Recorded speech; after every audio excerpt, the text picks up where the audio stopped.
চুম্বনের দৃশ্যে অনীহা ও no makeup নীতির মাধ্যমে নিজের অবস্থান পরিষ্কার করে আলাদা পরিচয় গড়ে তুলেছেন দক্ষিণী অভিনেত্রী সাই পল্লবী। যখন পুরো ইন্ডাস্ট্রি গ্ল্যামার আর ঝলমলে রূপের প্রতিযোগিতায় ব্যস্ত, তখন তিনি সরল স্বাভাবিক উপস্থিতি আর নীরব আত্মবিশ্বাসকে বেছে নিয়ে বিনোদন জগতে গড়ে তুলেছেন এক ব্যতিক্রমী দৃষ্টান্ত।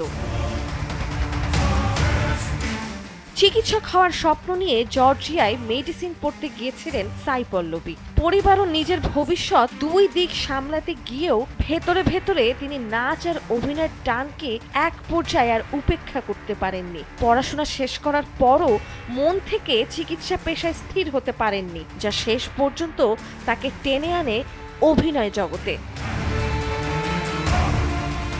সাই পল্লবী ফর্সা হওয়ার ক্রিমের বিজ্ঞাপন প্রত্যাখ্যান করেন এবং ঘনিষ্ঠ দৃশ্যে অনীহা জানিয়ে নিজের অবস্থানে অনড় থেকেছেন।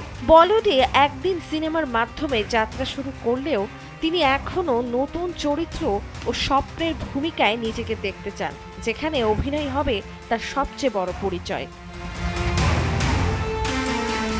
2015 সালের মালায়ালাম ছবি প্রেমামের মালার চরিত্র তাকে রাতারাতি তারকা খ্যাতি এনে দেয়। স্বাভাবিক অভিনয় ও সাধারণ লুক দর্শকদের মুগ্ধ করে। এরপর ফিদা, লাভ স্টোরি, শ্যাম সিংহ, রয় সহ একাধিক ছবিতে তিনি নিজের দক্ষতা প্রমাণ করেন। বিশেষ করে গার্গিতে তার শক্তিশালী অভিনয় সমালোচকদের প্রশংসা কুড়ায়। নন্দিনী আহসান, সময়ের আলো।